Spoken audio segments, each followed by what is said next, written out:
பிரைஸ்லோடு அன்பானவர்களே, எப்படி இருக்கிறீங்க? கர்த்தர் உங்களை ஆசீர்வதிப்பாராக.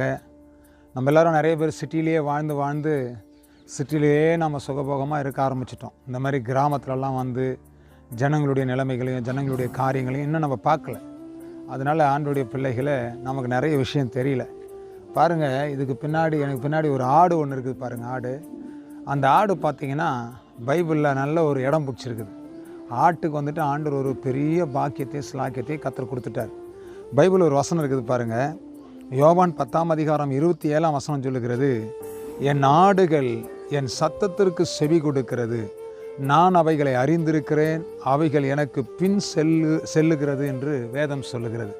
கர்த்தருடைய பிள்ளைகளை, என் ஆடுகள் என் சத்தத்திற்கு செவி கொடுக்கிறது.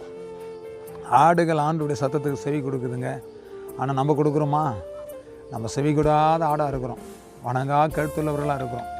அதனால தான் இங்கே பைபிள் சொல்லுகிறது, ஆடுகள் என் சத்தத்திற்கு செவி கொடுக்கிறது, நான் அவைகளை அறிந்திருக்கிறேன். நீங்கள் யாரெல்லாம் ஆண்டுடைய சத்தத்துக்கு செவி கொடுக்குறீங்களோ அவங்களெல்லாம் ஏசப்பா அறிந்திருக்கிறார். அவர் சத்தத்துக்கு செவி கொடுங்க. அவர் என்ன சொல்கிறாரோ அதை கேளுங்க. அவர் வழியில் நடக்க உங்களை விட்டு கொடுங்க. அவைகள் எனக்கு பின் செல்லுகிறது. ஆண்டவருக்கு பின் செல்லணுங்க. அதுதான் கர்த்தர் எதிர்பார்க்குறார்.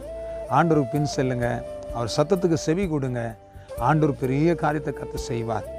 பாருங்கள், இந்த இடத்துல பார்த்தீங்கன்னா ஆட்டுக்கொட்டா, மாட்டுக்கொட்டா, இப்படியெல்லாம் மாட்டினுடைய பண்ணை எல்லாமே இந்த ஊரில், இந்த கிராமத்துங்களில் தான் நம்ம பார்க்க முடியும். விவசாய பண்ணை, இப்படி நிறைய காரியங்கள் இருக்குது. இந்த இடமெல்லாம் கிராமங்களெல்லாம் பார்த்திங்கன்னா ரொம்ப ஒரு இன்ட்ரெஸ்டிங்காக இருக்கும் பார்க்குறதுக்கு. ஆகையினால இந்த ஆடுகளைப் போல நம்முடைய வாழ்க்கையில் நாம் வாழ கற்றுக்கொள்வோம். ஆடுகள் கர்த்தருடைய சத்தத்துக்கு செவி கொடுக்கிறது, நாம் செவி கொடுப்போம். நாம் கர்த்தருடைய பிள்ளைகளாக இருப்போமானால் நாம் செவி கொடுத்து வாழ்வோம். கர்த்தர் நம்மை ஆசீர்வதிப்பார். ஜெபிக்கலாமா? நல்ல பிதாவே, இந்த நல்ல வேலைக்காக உமக்கு நன்றி.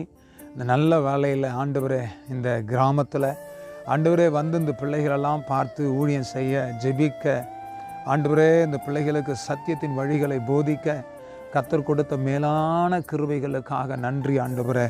இந்த பிள்ளைங்களெல்லாம் ஆசீர்வதித்து, இந்த பிள்ளைங்களெல்லாம் நீங்கள் கனப்படுத்தி கர்த்தர் வழி நடத்துங்க. உங்கள் நாமத்தை மையப்படுத்தி கொள்ளும். ஆடுகளைப் போல உமக்கு செவி கொடுத்து உம்முடைய வழியில் நடக்க, உம்மை பின்பற்ற, உம்மை அறிந்து கொள்ள கர்த்தர் எங்களுக்கு உதவி செய்யுங்கப்பா. உம்முடைய கரத்தில் ஒப்பு கொடுக்கிறோம், தாழ்த்துகிறோம். உம்முடைய நாமத்தை உயர்த்துக்கிறோம். இந்த செய்தியை கேட்கிற பிள்ளைங்க உமக்கு செவி கொடுக்கட்டும், உம்முடைய வழியில் நடக்கட்டும், ஆசீர்வதிக்கப்படட்டும். இயேசு கிறிஸ்துவின் நாமத்தினால் ஆசீர்வதித்து ஜெபிக்கிறோம் நல்ல பிதாவே. ஆமேன், ஆமேன்.